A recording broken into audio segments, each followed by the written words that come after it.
No nii, tšau Tarvi. Siin on üks mees, kellest ma olen tahtnud pikemalt rääkida. Kujuta ette, sa oled Nõmme linnarajaja Nikolai von Kleeni lapselaps, Vasalemma mõisniku poeg, aga esimene maailmasõda, see lööb kaardipaki sassi, rüütelkonnad likvideeritakse, aadliseisus ei tähenda enam Eestis seda, mida ta vanasti tähendas, sa jääd oma mõisast ilma enne, kui sa jõuad sinna isegi sisse kolida, aga 30. eluaastaks oled sa väikeettevõtte omanik, mis tänapäeva mõistes suudab 3 nädalaga teenida 126 000 eurot. Ja sinust on tehtud artikkel Tallinn pornograafia levitamise keskkohas. Neete Pago ujutas üle kõlblusvastaste piltide ja raamatutega kogu Euroopa mandri. Pornokunn? Fuck pornokunn. Täna me räägime esimesest Eesti pornoaadlikust Neete Pagost. Edward von Bagenhooft noorem, a.k.a. Neete Pago. Temast on juba kirjutatud päris palju, eriti Ekspressis, kus ma soovin tänada Pekka Ereltit, et ta on kirjutanud temast mitu korda, mis aitas mul ka selle video jaoks natukene seda ajajoont paika panna, kus ja mida ja millal ta tegi. Lisaks Ekspressile ka Päevalehes, muudes kohtades. 2019 aastal toimus temast lavastus nimega Ööpiltnikud, kus ta oli üks tegelastest. Ja jätkuvalt peaks Tallinna Linnaelu muuseumis olema näitus Kõlvatud Tallinn, kus räägitakse nii-öelda sellisest pahemast poolest elus linnas ja seal peaks ka Neete Pagol olema väike roll mängida. Neete Pago, kui me räägime siin pornokunnist, siis kahjuks selle video raames ma ei saa teile ühtegi pilti näidata, mis ta teinud on, sest suure tõenäosusega neid ei ole säilinud, sest tol ajal tegemist oli ebasobivate piltidega, mis kättesaamisel viidi hävitamisele ja väike spoiler, enamus oma materjalist ta saatis välismaale, seega me täpselt ei tea, kas ja mis materjal üldse alles on ja seni ei ole nagu ühtegi head materjali tuvastatud. Peale piltide, mis on olemas ajakirjas Noting, mille lingi ma panen allpool kirjeldusse. Need ei ole päris see asi, mille poolest ta kuulsaks sai, aga midagi ikka. Neete Pago, kes ta oli? Sündinud ja noorena elanud Eestis, Tallinnas, käis ta Tallinna Toomkirikus, et oma haridust saada ja juba seal tärkas tal huvi businessi vastu. Mida ta tegi? Spekuleeris postmarkidega. Umbes sama asi nagu tänapäeval, kui sa ostad, ma ei tea, meemaksjaid või krüptot ja eeldad, et ma ostan selle praegu ja kindlasti keegi tulevikus ostab selle mingil põhjusel kallima raha eest ära. Sama asi postmarkidega.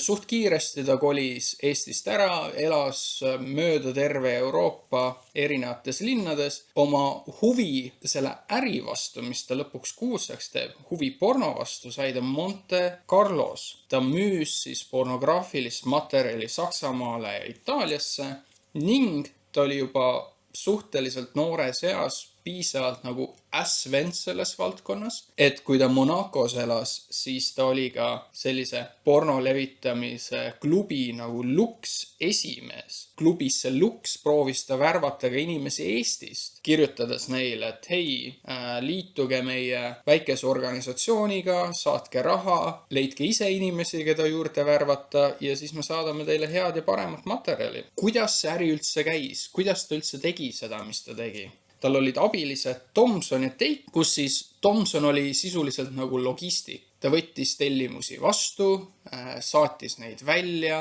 siis Teik, tema oli justkui nagu kunstnik. Ta tegi pilte, ilmutas neid vajadusel ja jäppis koos modellidega juhul, kui vaja oli. Ja siis oli Pago ise, kes oli tol hetkel ettevõtte nägu ja tema ülesanne oli ka nii-öelda müüki teha, ehk siis ta käis mööda Euroopat ringi, leidis endale nii-öelda agente, kellele kaupa saata ja kes siis seda nii-öelda edasi müüs. Ala agent Saksamaal, talle saadeti siis Eestist mingi materjal kätte, mida ta Saksamaal edasi müüs. Päeva lõpuks väikene ettevõte, nii et lõpuks igaüks teeb, mida iganes vaja on. Aga selline 3 punt neil oli. Esimest korda porno müümise eest sai Pago karistada Eestis 1928. aastal 1 kuu pikkuse arestiga ja tol hetkel ta oli Eestis tegutsenud ainult paar kuud. Enne seda oli ta ringi reisinud ja tegutsenud Euroopas siis oma kraami müümisega. Mina ajan seda äri juba 5 aastat. Ma olin alles 17-aastane, kui algasin ja sellest pääle olen iseseisev inimene. Alul elasin ma Luksemburgis, siis Nitsas, pääle seda väga paljudes Euroopa riikides ja linnades. Eestisse tulin ma 3 aasta eest. Pärast oma 28. aasta karistust, siis 29. aasta ta võtab suhteliselt rahulikult ja ehitab oma äri ülesse. Ta värbab agente, reisib mööda maailma ringi, väga palju temast kuskil ajakirjanduses ei kirjutata. Ta saatis tuhandete kaupa laiali prospekte, peamiselt akadeemilise haridusega isikutele, kes on tuntud seesuguse kirjanduse peatarvitajatena, mis olid varustatud ta nime ja Tallinna aadressiga. Nüüd, kui me räägime prospektidest, siis me sisuliselt räägime tootekataloogidest, ehk siis ta saatis laiali erinevatesse suvalistesse aadressitesse, mis ta avalikest kohtadest leidis oma sellise nagu tootekataloogi, et hei, siin on mul niisugune kraam müüa, kui sa oled sellest huvitatud, võta ühendus, saada raha ette ja ma saadan sulle nii-öelda päris kauba. Kuid 1930. aastal midagi muutub ja ta toob oma äri nagu palju rohkem avalikkuse ette. Kas see on karistamatuse tunne, soov saada kuulsust, ongi veits noor ja uljas või siis teadmine, et kui ma suudan oma kaupa paremini reklaamida ja selleks kasutada ajakirjandust, siis äkki ma saan ka rohkem müüa. No, täpselt ei tea. Mida ta teeb? Ilmselgelt tänab avalikult kõiki inimesi, kes on avaldanud usaldust vastu tänu sellele, et tema kaupa tellida. Iseenesest see töötas. Tema äri õitses. Ta kaup jõudis nii kaugele, et mingil hetkel saadeti Indiast Saksamaale diplomaatiline noot, et hei, kuule me oleme avastanud Indias porno, mis on jõudnud siia läbi Saksamaa, tegelege sellega. Ning sakslased ka tegelesid. Sakslastel oli olemas oma enda eraldi pornovastane löögirühm, kelle eesmärk oli siis pornotootjad ja tegijad kinni panna, kätte püüda ja kõik materjal, mis nad tootsid ära hävitada. See Saksamaa pornovastane löögirühm suutis leida üles ühe Pago agendi ja siis ta ümber pöörata politsei informaatoriks või mis iganes. Nii et see agent andis teada, et ohoh, Pago on seal ühes õllelokaalis endale uut agenti värbamas ja siis see politsei löögirühm sõitis sinna sisse ja püüdis ta nii-öelda teolt enam-vähem kinni. Saksamaal ta püütakse kinni ja ta saab seal 6-kuulise arresti, mis Saksamaa puhul oli täiesti tavaline. Aga midagi muutub selles viisis, kuidas Pagost hakatakse rääkima. Nüüd Eestis oli ka teada, et meil on nagu selline vend, kes siin tegutseb. Aga siin on mees, kelle ärimpeerium on jõudnud Indiasse. Ta on nii kuulus, et ta püüti Saksamaal kinni ja ta tegeleb sellise asjaga. Ja oota, mis asja? Düsseldorfis toimusid mõrvad ja Pago liigub ringi mööda Euroopat. Kas ta on äkki Düsseldorfi mõrvar? Eriti andis põhjust ja sadistlike kalduvust oletamiseks kuulmatu asjaolu, et ta oma naist kasutanud pornograafiliste ülesvõtete valmistamiseks. Seesugune ennastsalgav äriline tublidus osutas selgesti haiglaselt seksuaalsetele kalduvustele. Aga ei, Pago ei ole Düsseldorfi mõrtsukas, küll aga kui sulle meeldib rohkem teada saada, kes see oli ja mida ta tegi, siis ma soovitan Aare Kartau artiklit Jaht Düsseldorfi vampiirile, mille lingi ma panen samuti alla kirjeldusse. Pago. Eesti ajakirjanduses hakatakse temast aina rohkem rääkima ja inimestel hakkab huvi pakkuma, mis kaupa ta müüb, kuidas ta seda teeb ning suurt kõneainet hakkas pakkuma piltide sisu, sest tundub, et pigistamine meeldis meestele juba 1930. aastatel, sest ühed kõige populaarsemad sisud olid ja valged naised ning 2 naise võrgutamine poolt flagellatsiooniga. Modell, kes siis seda musta meest mängis, oli Must Apollo, tuntud ka kui William Thompson oma päris nime poolest, ehk siis üks semikuulus maadleja, kes käis mööda Euroopat ja siin ka Balti aladel ringi ja maadles inimestega. Kultuuriline Euroopa hädaldab kirjanduse kalliduse üle ja põhjendab sellega oma mittelugemist. Härra Pago kirjanduse hinnad ei näinud aga kellelegi asja harrastajatest olevat liig kõrged, sest ta äri lokkas ja õitses. Kulturism versus erootika versus porno versus nudistid. 1930. kui Pago on arestis Saksamaal, tekib aina suurem arutelu selle üle, mis asi siis see on, millega tegeleb. Ning meil on olemas siin üks huvitav artikkel, mille kirjutas ajalehte üks härra, ma loodan, et ma loen selle nime õigesti, seepärast, et ajakirjas see nimi oli veits pekkis, H. Freienbaum. Ja tema artikkel hakkabki nagu rääkima sellest, mis hilisematel aastatel kohtus hakkab aina enam rolli mängima. Ehk siis, mis asi tegelikult on alastikultuur ja mis asi on kõlbevastane porno. Teie eelmises lehes ilmunud artikli kohta äripornograafiaga palun alljärgnevat selgitust ära tuua. Paljud, nende hulgas ka kirjatüki autor, ei oska vahet teha alastikultuuri ja pornograafia vahel. Sel põhjusel ei oleks kohane kirjeldada uudislehes ühes artiklis Figaro kirjatükki alastikultuuri ajakirjade vastu tõstetud süüdistuse õigeks mõistmist Nete Pago pornograafia lugudega. Nad eralduvad teineteisest nagu päevööst. Alastikultuur on oma alguse saanud Kreekast. Spartas käisid noored mehed ja naised koolides alasti, missuguseid gümnaasiumiks nimetati. See tähendab tähendus saadud sõnast gümnos, alasti. See nimetus ongi meie gümnaasiumitesse edasi kantud. Tol ajal seisid spartalased kõrgel moraali tasapinnal. Saksamaal on praegu alastikultuur suurt poolehoidu võitnud. Juba 1906 oli üle Saksamaa ligi 150 alastikultuuri seltsi.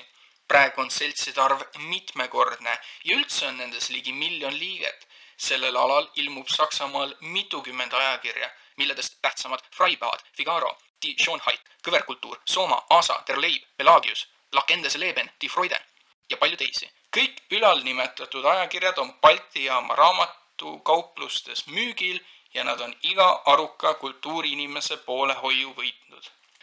Lõpuks peab tähendama, et inimene, kellel mustad mõtted ja õelkasvatus paljudes kohtades võib leida pornograafiat. Soovijale on seda isegi palju meie pühakirjas, Piiblis, Moosese raamatus, maalikunstis ja nii edasi. Inimene, kes on korraliku kasvatuse saanud, ei tunne millalgi igatsus pornograafia järele ja ta oskab hästi vahet teha alastikultuuri ja pornograafia vahel. Ei lähe väga palju aega mööda, kui Pago saab 1930 aasta novembris Saksamaal vangist välja ja tuleb Eestisse tagasi. Kas ta õppis midagi või teeb midagi teistmoodi? Ei, absoluutselt mitte. Ta kuulutab ennast kunstfoto eksportijaks ja jätkab oma äriga edasi. Seekord aga olles hoolsam ja veendudes, et kaup läheks tõepoolest ainult ekspordiks ja keegi Eestis seda ei müüks. 1000 kuni 2000 krooni laenu vajan äri ümber organiseerimiseks ja suurendamiseks. Nete Pago, Nõmme, Metsatänav 25-3, foto ja raamatute eksport. Kuna Delfi ei olnud veel ajakirjanduse eetikat leiutanud, siis leiab üks ajakirja nool ajakirjanik, et hei, mis oleks, kui ma teesklen, et ma olen see huvitatud investor, kes tahaks Pago ärisse siis oma raha panna. Ta läks ja otsist ülesse ja tegi temaga väikese intervjuu. Ning see tsitaat, mis ma ette lugesin, et Pago on Eestis 3 aastat tegutsenud, see tsitaat ja väga palju ka muud huvitavat informatsiooni pärineb nüüd sellest samast intervjuust. Eestisse tulin ma 3 aasta eest. Siin on see asi kõige kergem. Siin on ka kõige väiksem karistus, kõigest 7 päeva aresti. Kuid karistust pole ma siin seni veel kordagi kandnud. Kohtus olen ma võitnud alati ja õigeks mõistetud. Et kohtus ta ei ole kordagi kaotanud, alati võitnud ja õigeks mõistetud. Mis toimub?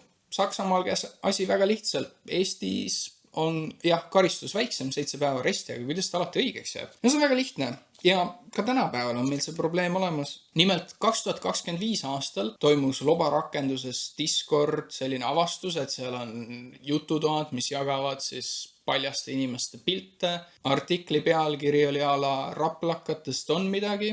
Kui selle asjaga politseisse mindi, siis politsei vastus oli selline, tead küll, et paljad pildid ja võib-olla seal inimesed on nooremad kui 18, aga kus täpselt jookseb piir alasti fotode ja pornograafiliste fotode vahel, vastusest ei selgu. Ja täpselt sama probleem on ka meil 1930, kus on pilt pornograafiline, kus on ta erootiline, kus on ta alastikultuur, sest pildid ei ole pornograafilised, nad on erootilised ja nad pole ka päris erootilised, nad on alasti kultuurilised. Ja kui nad on alasti kultuurilised, siis nad on kunst. Ja kui nad olid kunagi pornograafilised, siis neid enam ei ole. Need on nüüd muudetud ja need on erootilised ja tegelikult alasti kultuurilised.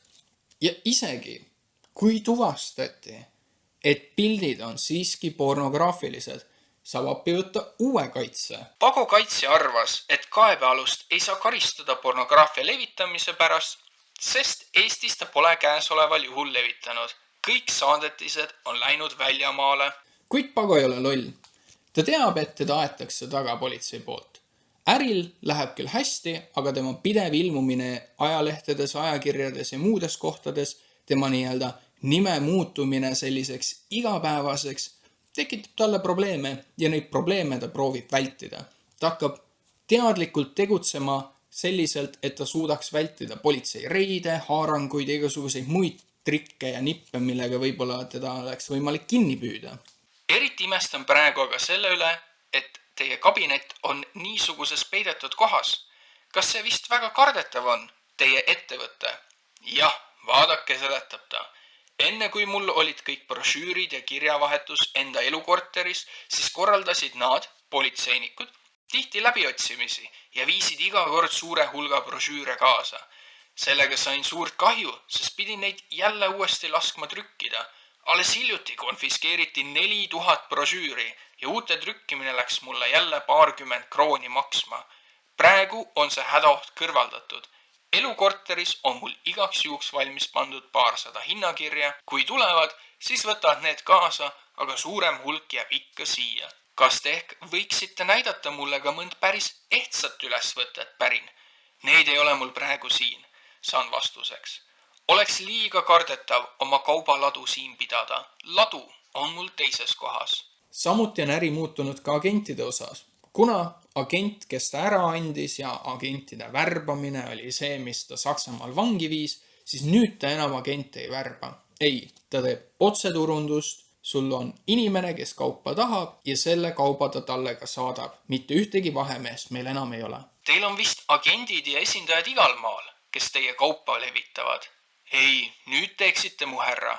En gross ma müün küll ka, aga väga vähe, sest agentisid ei või usaldada.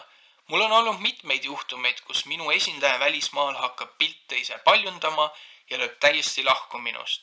Ma olen saanud nii palju kahju. Sellepärast saadan nüüd ainult üksiktellijaile. Mul on oma kindlad kunded, kes alatasa minu kaupa tellivad. Jahmatan päris imestusest, sest Pago näitab mulle 7-8 sentimeetri kõrguseid rahakaartide pakkisid. Need on Saksamaa rahakaardid, suured sinised. Kõigil juba valmis trükitult pääl neete Pago nimi ja aadress. Raha saadetakse ette koos tellimusega ja samale kaardile märgitakse ka soovitatavate piltide seerianumbrid. Kas on teie ülesvõtted kõik siin Eestis valmistatud? Jah, praegused on küll kõik siin valmistatud. Siin Tallinnas ja Nõmmel on mul mitmeid modelle. Osavõtteid on ka provintsilinnadest. Hiljuti alles käisin Narvas, kuid ülesvõtted provintsis lähevad kalliks. Keskmiselt iga kord 250 krooni. Otsilolli, kes ei kardaks kalli, kui jääb kalli raha väikse suus. Räägime rahast. Provintsilinnas pildistamine läheb maksma 250 krooni. Mida see tegelikult tähendab? 1 kuu, 2 kuu, 3 kuu palk, saia hind? Mida see tähendab? Samal ajal kui Pago Berliinis arestis vabaneb, teeb Sakala leht mitte korp ülevaate Viljandi tööliste keskmistest palkadest. Minimaalne kuutasu 33 krooni, maksimaalne kuutasu 82 krooni ja keskmiselt umbes 58 krooni kuus. Nüüd see on küll spetsiifiliselt Viljandimaal ja tööliste palk, aga umbes 37. kuni 39. aasta ajaperioodi kohta ehk siis 7-9 aastat pärast seda, kui see tegevus, millest me praegu räägime, on ka Pekka Erelt teinud põhjaliku ülevaate nii toiduhindadest, sissetulekutest. Selline keskmine palk on umbes 87 krooni kuus, kui sa oled selline nagu ekspertinimene, aga kuskil 20-30 krooni kuus, kui sa oled lihttööline, mis taandub siis selle kuhugile sinna 60 krooni juurde. Seega, kui Pago räägib sellest, et ta läheb provintsilinna pildistama ja see läheb talle 250 krooni maksma, siis mingi inimese jaoks see tähendab 5 kuu palka.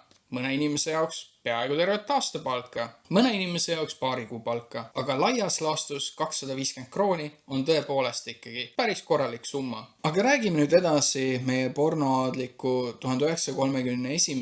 aasta seiklustest. Ta alustab uut kohalikku seksuaalteadlikku ja kehakultuuride ajakirja nimega Nauding koos sellise tüübiga nagu Kivilombi Ints, tuntud ka kui Hendrik Saar oma kodaniku nime poolest. Ma nüüd näitan teile kohe pilti Hendrik Saarest, kui ma ise seda esimest korda nägin, ma väga ehmusin, seega lihtsalt hoiatus neile, kellele jumpscare'id ei meeldi.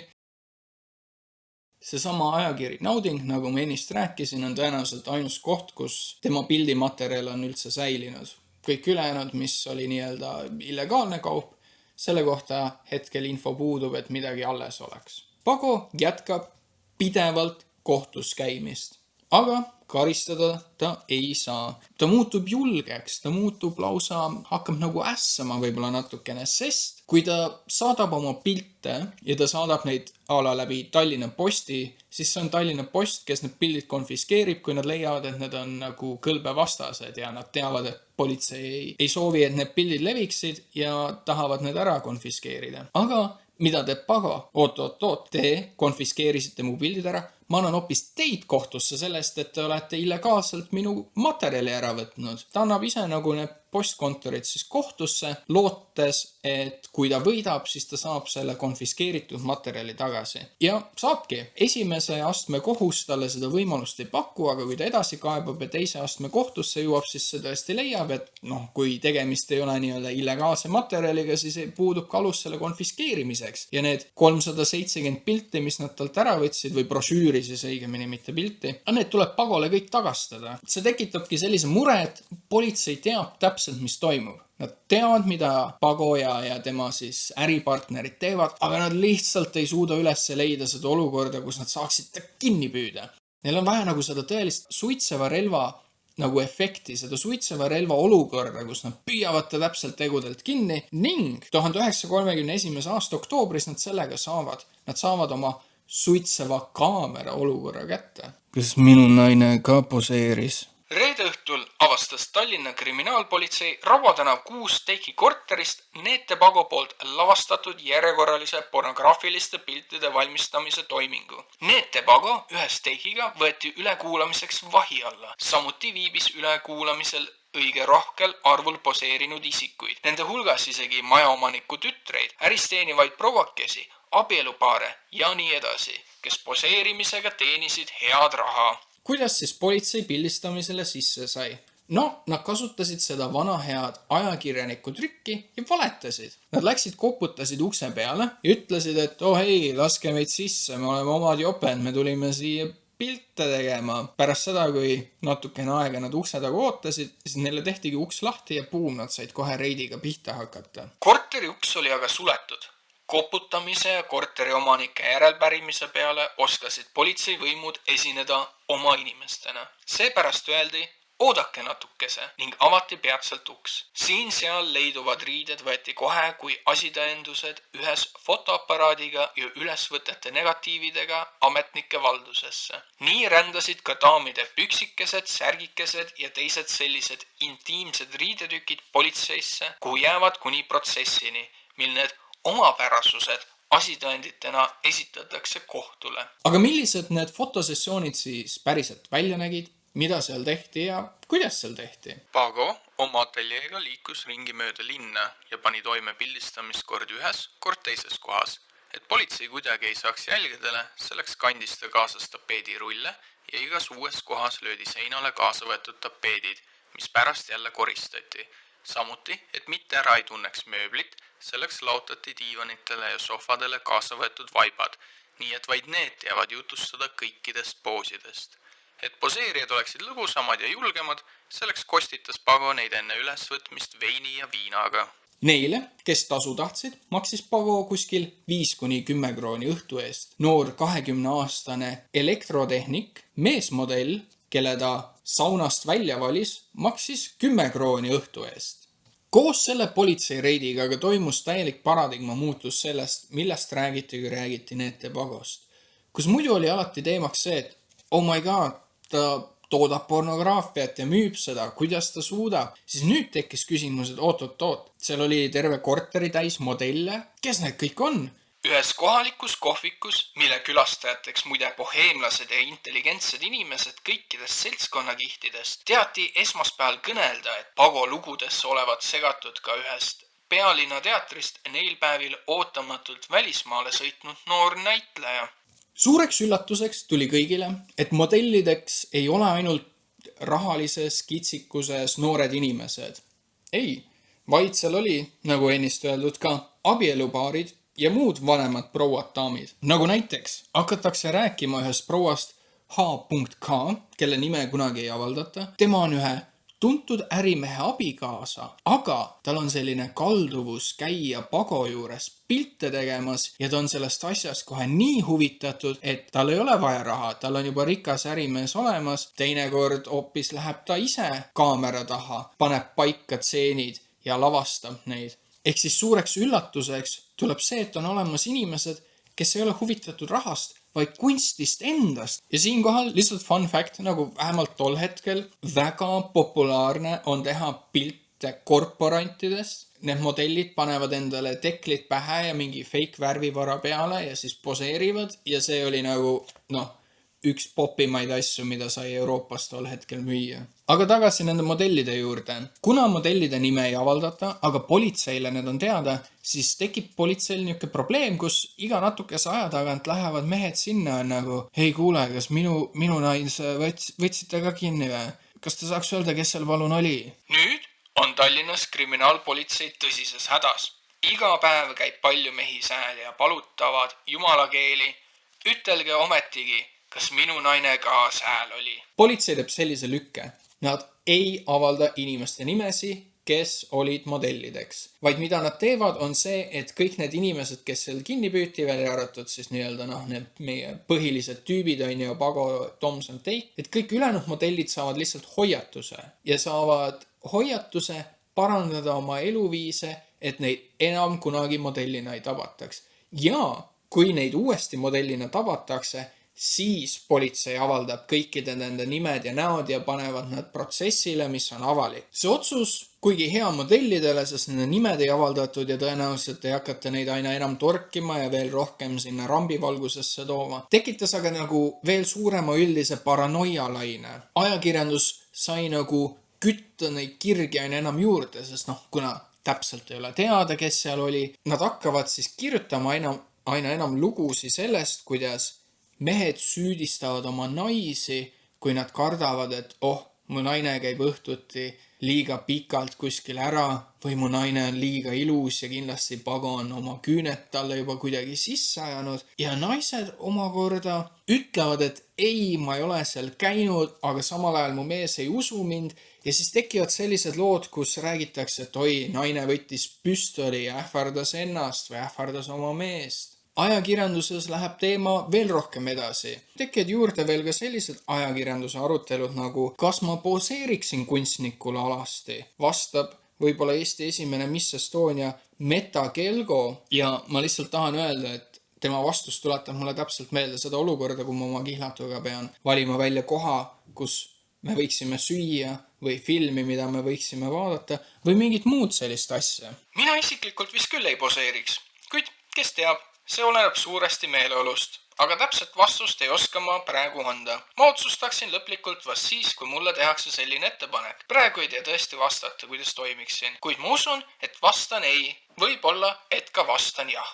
Samuti mäletate seda kehakultuuride ajakirja Nauding, mida Kivilombi Ints ja Pago koos välja andsid? Kivilombi Ints tunneb, et Pago on kõik kasud, mis Naudingust on tulnud, ära laristanud ja seega ta annab Pago kohtusse. Kohtunik. Kas Pagol on rahad alles? Saar. Jah, ma olen kuulnud, et rahad on alles. Kohtunik. Siis pole siin tegemist raiskamisega.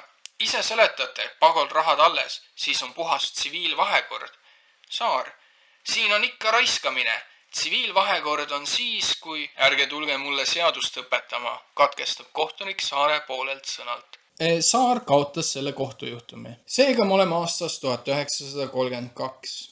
Paranoialaine on käinud läbi, räägitakse jutte modellidest, räägitakse jutte üldiselt sellest, kuidas pornograafia meie elu mõjutab. Pagol on olemas miljon erinevat kohtukaasust. 1932. aastal leitakse sellist pornograafilist kõlbevastast kaupa oluliselt rohkem kui peaks. Kuna ta on nii palju ajakirjandusse jõudnud, kuna see terve teema on nii palju läbi käinud, siis tekivad imitaatorid, kes panevad Neete Pago nime peale, kas siis ongi mingile paljundatud materjalile, mis ta on kunagi teinud või hakkavad ise oma kodukootud pornot tegema ja seda erinevatel kohtadel turgude peal müüma. Pago nime nad paned sinna peale seepärast, et Pago on muutunud juba brändiks ja brändi sa saad müüa isegi siis, kui see päriselt sinu oma ei ole. Ja brändist on inimesed kuulnud ja võib-olla isegi ostavad. Juhtub niisugune teine asi. Kuna Pago nimi müüb, siis hakatakse tema nime panema ka nagu artiklitesse, mis tegelikult ei ole temaga absoluutselt seotud. Näiteks juhtum. Härrasmees Viktor Lemanski läheb koju ja avastab trepikojast surnukeha. Ja siis tekib küsimus, et Viktor leidis surnukeha, kutsus politsei, andis sellest teada, aga kunagi paar aastat tagasi ta oli Neete Pago tuttav. Ja mis on siis, kui äkki Viktor ise oli hoopis see mõrvar, kes selle surnukeha sinna tekitas? Või mis siis, kui see mees, kes seal trepikojas oli tegelikult hoopis elus ja Viktor viis ta välja ja siis ta külmus surnuks ja tekitas terve selle olukorra lihtsalt sellepärast, et oli Pago tuttav. Kindlustatud hea sissetulek, keelt ei vajata. Lähme tagasi Pago enda tegemiste juurde. Taaskord on Pago ülekohtu ohver. Nimelt jälle konfiskeeritakse ta pildid ära. Aga seekord ta mõtleb, ta suutis mingid pildid ära päästa enne seda, kui need ära konfiskeeriti. Ja need pildid ju ei ole pornograafilised. Ta saadab need pildid ajakirjade toimetustesse ja ütleb, et hei, vaadake, need ei ole ju pornograafilised, need on erootilised. Aga kahjuks see ei andnud talle mitte midagi, seepärast et ajakirjandus sellega kaasa ei lähe ja ei hakka kaitsma tema pilte leheveergudel. Kohtus Pago tihti käinud ja tead ausalt öeldes, inimesed ei ole enam fännid selles mõttes, et ta kaitseb ennast kohtus jälle argumendiga, et tegemist on kunstiga ning seekord aktiveerib kohus lõksukaardi nimega Hans Kuusik, kes on ise kunstnik, et küsida tema eksperdi arvamust. Ning Hans Kuusik ütleb väga lihtsalt. Pildil pole mingit kunstilist väärtust ja ei püüagi seda taotleda. Aga räägime natuke uuesti rahast. Selles mõttes, et võib-olla mõni teist on veel väike ettevõtja, võib-olla ei ole. Aga kas sa viitsiksid teha äri, kus sa pidevalt pead käima ennast kohtus õigustamas ja trahve maksmas ja olema ka sellise meedia tähelepanu all tihti negatiivse tooniga? Kas sa viitsiks selle kõigega tegeleda? Üks põhjus võib-olla, miks Pago viitsis sellega väga palju tegeleda, oli see, et kriminaalpolitsei hakkas ühte tema pangakontot jälgima ja tuvastas, et selle 21 päeva jooksul, mil nad seda jälgisid, tehti sinna kontole 3800 krooni ülekandeid. Minnes korra ajast tagasi, mäletad, kui ma ütlesin, et keskmine palk oli seal 60 krooni, lihttöölisel 20-30, mõnel eksperdil 100. Kui me arvutame selle summa tänapäeva natukene ümber, mööndustega alfarätiku matemaatika, siis ta suutis selle 3 nädalaga teenida umbes 126 000 eurot. Ehk siis see oli põhjus, miks ta tõenäoliselt oli väga huvitatud sellest ärist ja soovis sellega jätkata. Ja äri läks väga hästi. 1932. aasta 1. mail pani ta töökuulutuse välja, kus ta otsis oma ettevõttesse osakonna juhatajat, keda oli vaja väikese kapitaliga välismaale. Kindlustatud hea sissetulek, keelt ei vajata. Ehk siis tal oli vaja kedagi, kes suudaks seda äri välismaal veel rohkem organiseerida. Pago enda arvates oli täiesti superhea element Eestile. Ta oli eksportija.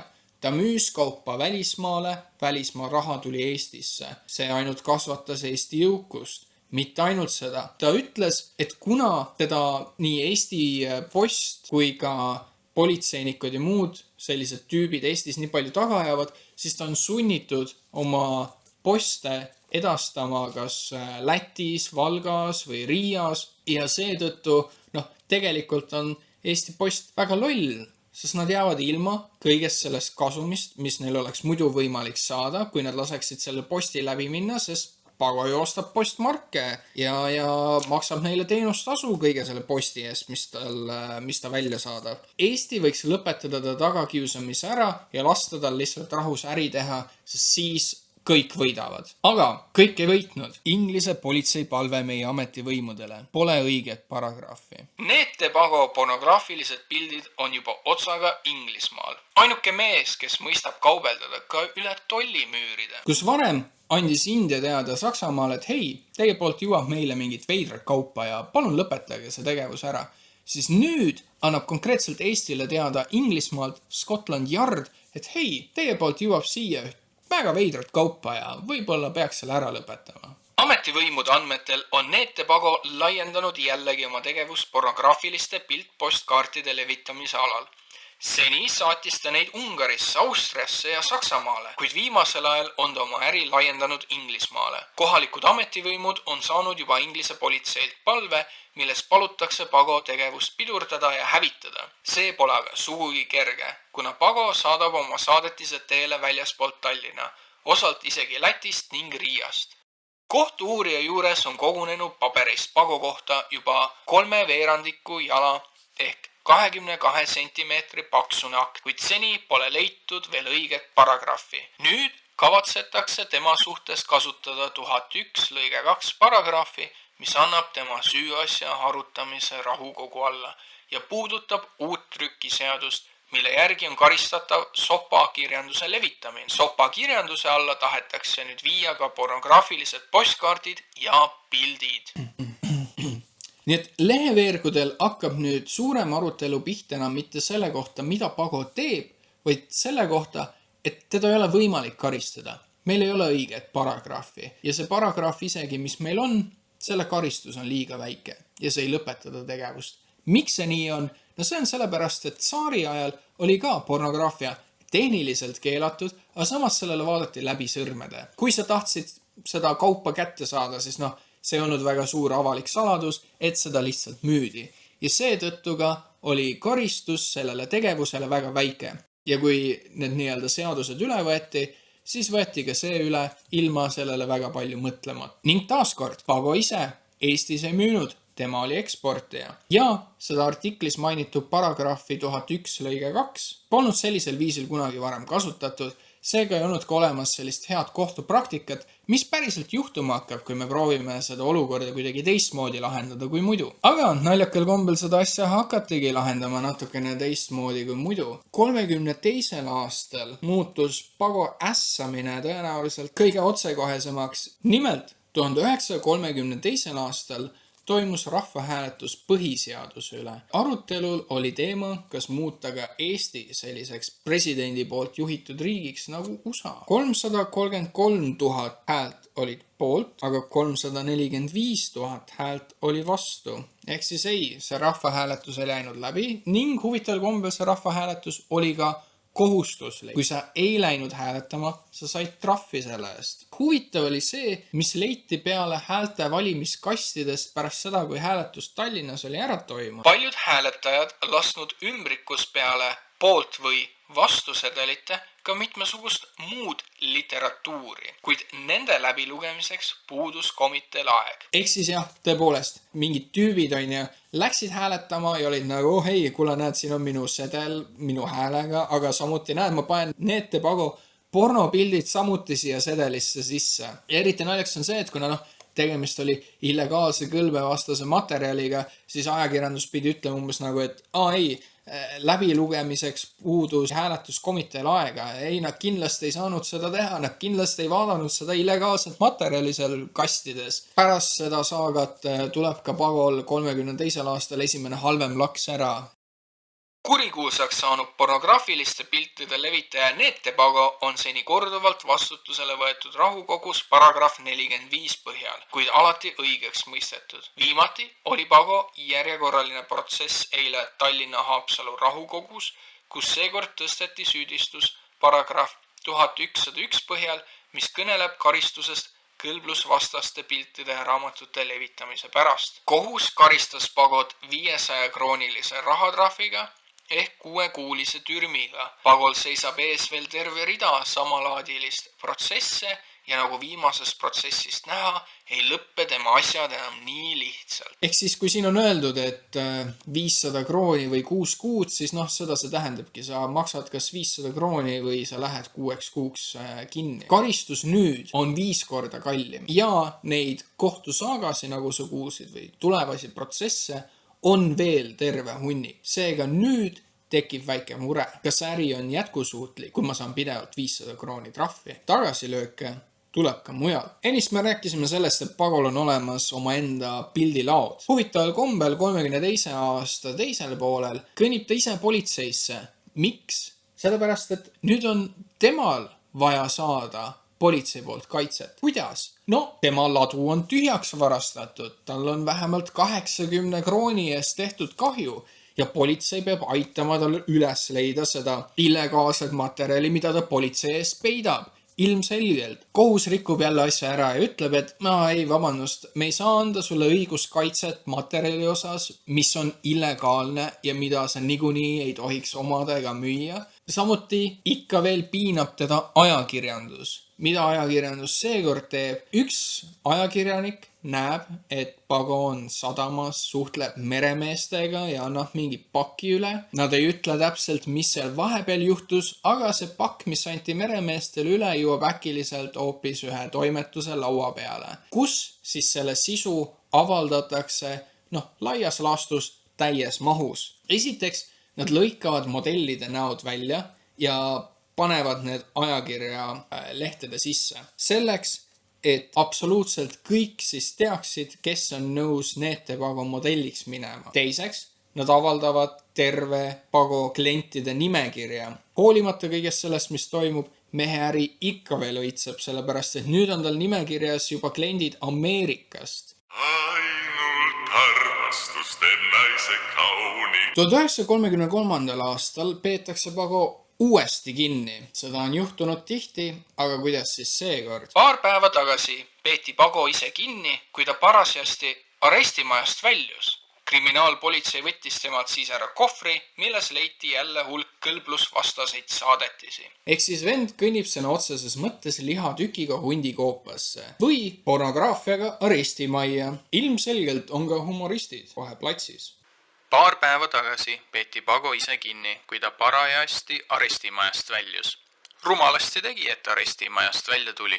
Oleks võinud sinna jääda, poleks teda keegi saanud kinni pidada. Nüüd Pago eraelust räägitakse väga vähe. Kohe alguses juba 28. aastal ja nii edasi või siis, kui ta Saksamaal kinni peeti, levisid jutud, et ta kasutas ka oma enda naist, kellega ta abielus oli oma pornograafias. Tema naine oli näiteks üks nendest, kes musta Apolloniga poseeris. 1933. aasta keskpaigaks on ta 29-aastane. Ta on olnud selleks ajaks 4 aastat abielus naisega nimega Linda, kellega ta tol hetkel ka lahutab ning tal on 2 last, kes mõlemad jäävad Linda hoolde.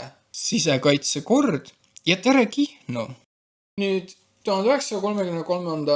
aasta keskpaik ei ole mitte halb ainult sellepärast, et Pago lahutab oma abielu, vaid see on ka poliitiliselt ebastabiilne aeg. Ja selle tõttu 11. augustil 1933. aastal kuulutatakse välja sisekaitsekord. Nüüd sisekaitsekord on selline nagu eriolukord, mis tähendas seda, et sai piirata sõnavabadust, oli sisekaitse ülema positsioon, kellel oli siis rohkem võimu otsustada, mis asi on sobiv ja mis asi mitte.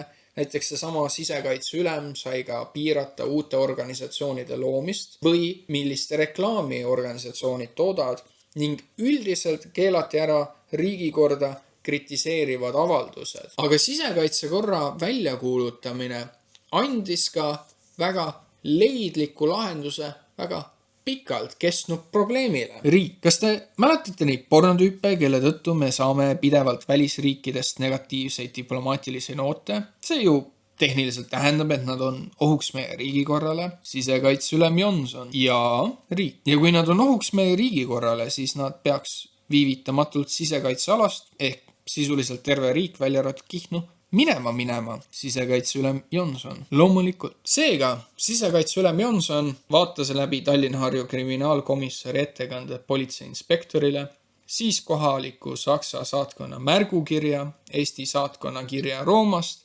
Šveitsi poliitilise departmengu kirja ja Välisministeeriumi administratiivosakonna kirjalikud seletused. Kõik need erinevad välisriigid, mis olid Eestile öelnud, hei, teie käest tuleb materjali siia, mida me ei taha, palun tehke sellega midagi. Ja politsei pikad toimikud Pago kohta, mis nähes, et ta küll saab karistada, aga mitte midagi ei tee, et ennast parandada, sisekaitseülem otsustab väga lihtsalt. Need inimesed on vaja viivitamatult minema saata sisekaitsepiirkonnast. Mida see päriselt tähendab? No see tähendab seda, et sisuliselt nad pagendati Kihnu saarele. Tomson ja Teik, Pago äripartnerid, saadi Tallinnas sisuliselt kohe kätte, neile anti käsus teada, öeldi, hei, pakkige oma mant kokku ja sõidame Kihnusse. Aga Pago, tema oli kadunud. Keegi ei suutnud teda üles leida, ei teatud, kus ta täpselt elab, elukohtades, mille kohta teati mingit informatsiooni, seal ta ei olnud ja vend oli lihtsalt kadunud. Ning kadunud olid umbes 6 aega. 6 aega hiljem jalutab ta Riias Eesti saatkonda ja ütleb, et hei, ma tahaksin oma äripartneritele Kihnus kirju saata. Ja ma tahaksin kirju saata ka oma advokaadile Eestis. Hea mäng ei läinud hästi. Läti politsei peab ta ikkagi kinni ja saadab ta Eestisse välja, kus Eestis ta saadetakse siis Pärnusse. Ja vend püütakse kinni täpselt sellisel ajal, et tal on 0 raha. Ja mulle ka lihtsalt väga meeldib see lause. Lühikese peatuse järel asetati Neete Pago paati ning sõit läks Eesti Siberisse. Kihnu jõudes omab ta reisikohvrit, kirjutusmasinat ja välismaa postmarke. Ta ütleb, et ta peab oma äriga edasi tegelema, aga väga aktiivselt ta seda ei tee ja enamus rahast saadetakse talle Tallinnast. Kihnusse ta ei jää kauaks.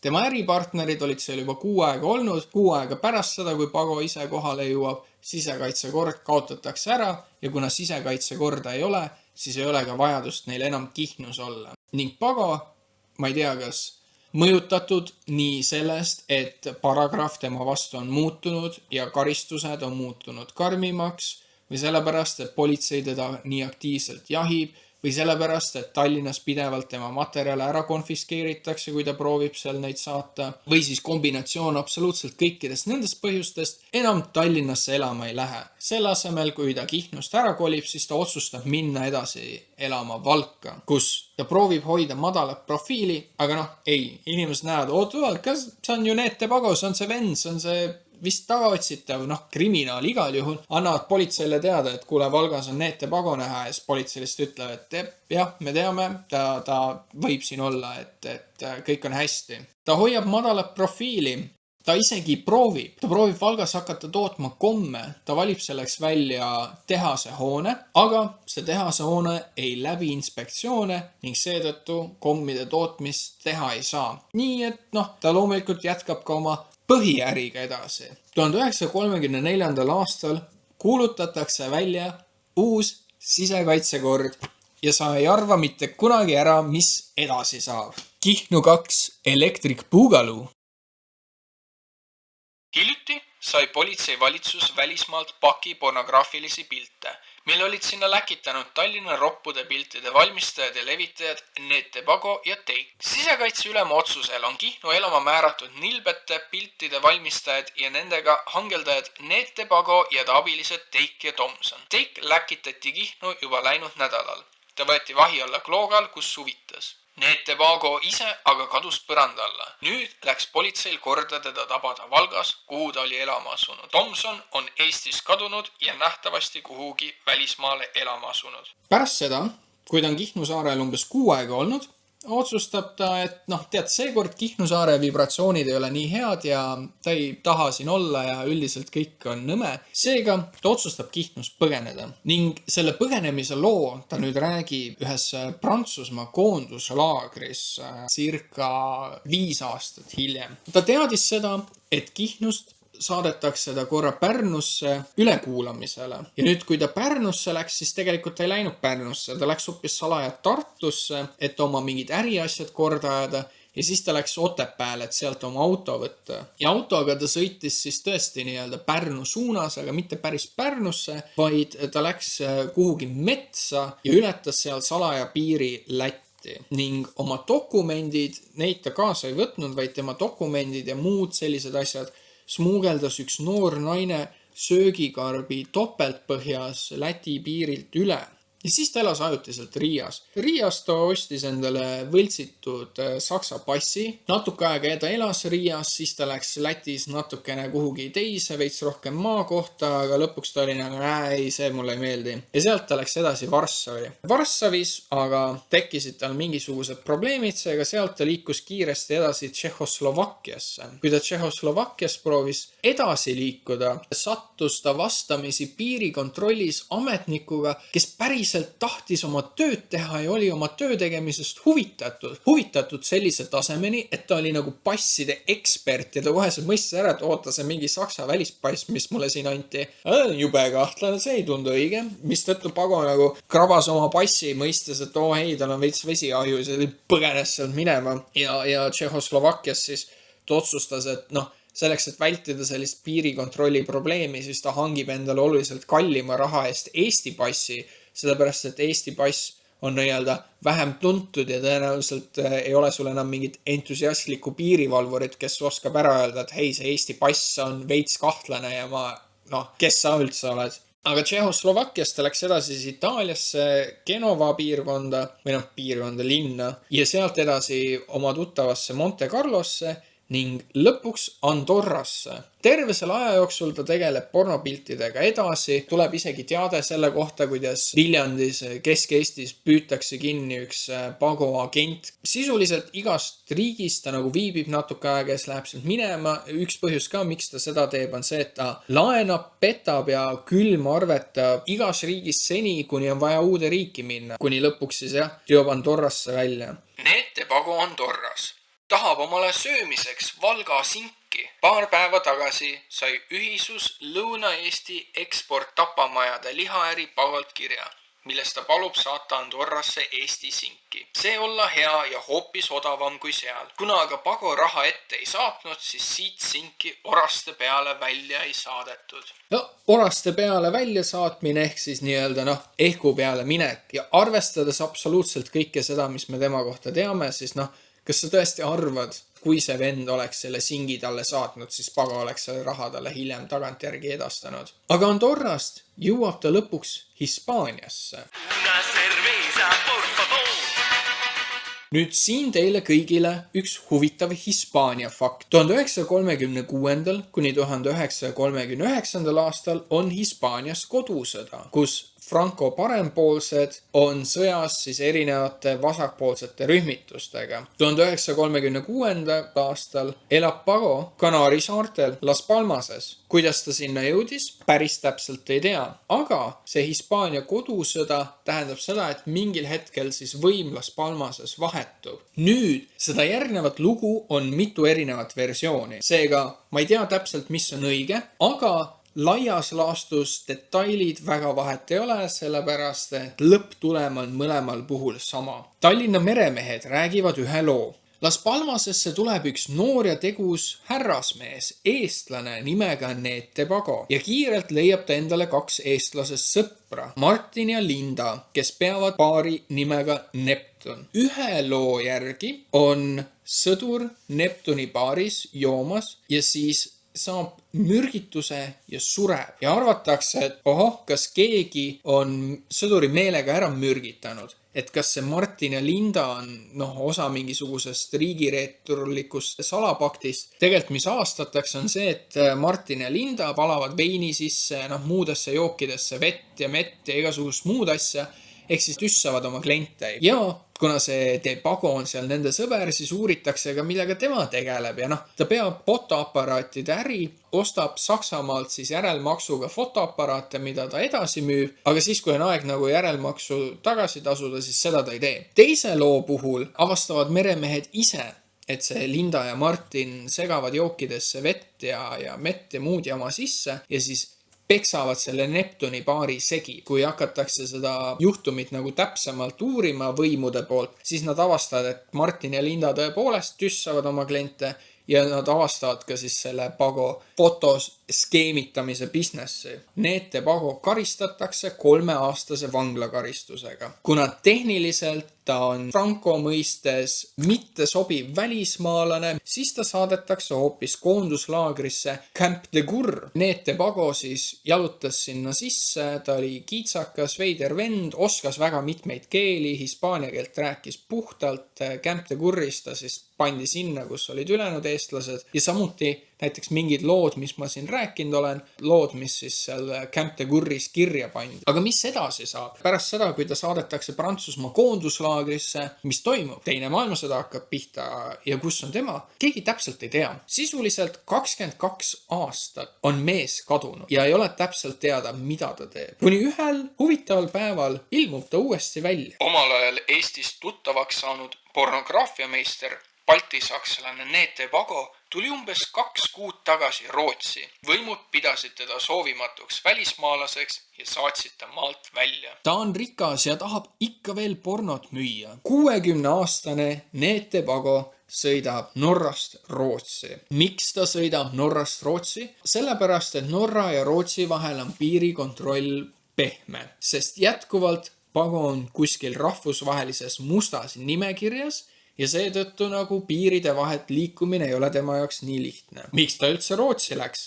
No, sest Rootsis tahab ta elamisluba, kuna tehniliselt on ta suguvõsa Skandinaavia päritolu, mis on õige. Aga mida ta Rootsist tegelikult tahab? Rootsi seaduse paragrahvid pornograafia suhtes on nõrgad ja siin ilmub suurel määral selliseid pildiajakirju, mida mujal maailmas loetakse roppuseks ja mis käivad pornograafiliste väljaannete keelu alla. Neete Pago hakkas siin neid vabameelseid ajakirju kokku ostma ja Saksamaale saatma. Rootsi politseivõimud panid ta oma autosse ja sõidutasid ta koos tema abilisega Norrasse tagasi.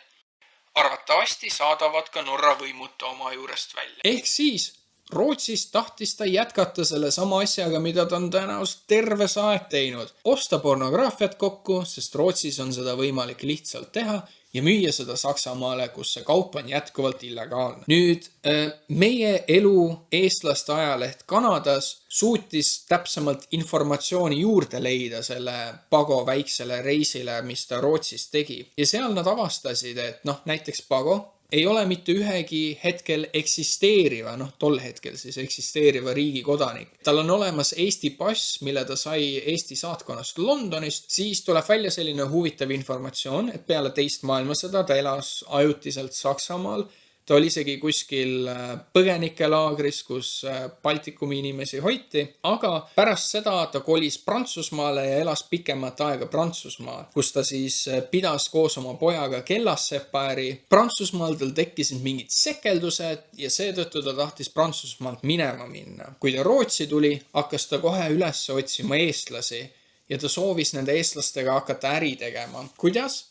Niimoodi, et need rootslased teevad selle päris nii-öelda ettevõtte ja tema siis on see vend kuskil seal taga, kes niite tõmbab. Raha oli tal väga palju, kõik tundsid, et ta elab luksuslikult ja rahaga käitub ta pillavalt, aga sellist nii-öelda päris ettevõtet tema ise omada ei tahtnud, vaid ta tahtis keegi teine seda teeks. Pärast seda, kui ta Rootsist Norra saadeti, siis ka jäljed katkevad. Pole teada, mis temast edasi sai, kuhu ta lõpuks jõudis, kus ta suri, millal ta suri, kas tema sugulased, järglased veel kuskil elavad, mis neist saanud on. Kahjuks see informatsioon on kõik kadunud hetkel. Aga kokkuvõtteks ma tahan lihtsalt öelda seda, et ma väga hindan inimesi, kes oma kirge sellisel kujul taga ajavad. Ilmselgelt talle meeldis raha, aga ilmselgelt talle meeldis ka terve see pornovärk ja ilmselgelt talle meeldis ettevõtlus. Ja ma ei tea, Go3, Tallinfornia, Netflix, kes iganes on ja pange rahad kokku, tehke temast üks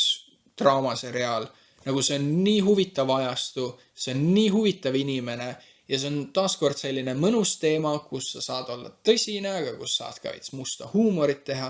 Ma usuks, et see müüks mega hästi ja siin oleks kindlasti võimalik teha midagi ainulaadset. Kui see video peaks sinna välja jõudma, Või kui keegi teab midagi Netepago sugulastest või hõimlastest või keegi teab sellest, mis temaga juhtus edasi üldse midagi, siis palun, võtke ühendust minuga, andke mulle teada. Ma väga sooviksin üles leida, kus tema hauaplats on, selleks, et viia sinna üks šoks, üks liköör ja võib-olla üks härrasmeeste ajakiri, lihtsalt tänutäheks.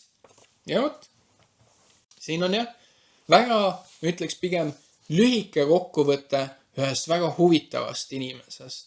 Et kui ma räägin sellest, et temast kirjutati nagu päris palju ajalehtedes ja ajakirjades, siis nagu tõesti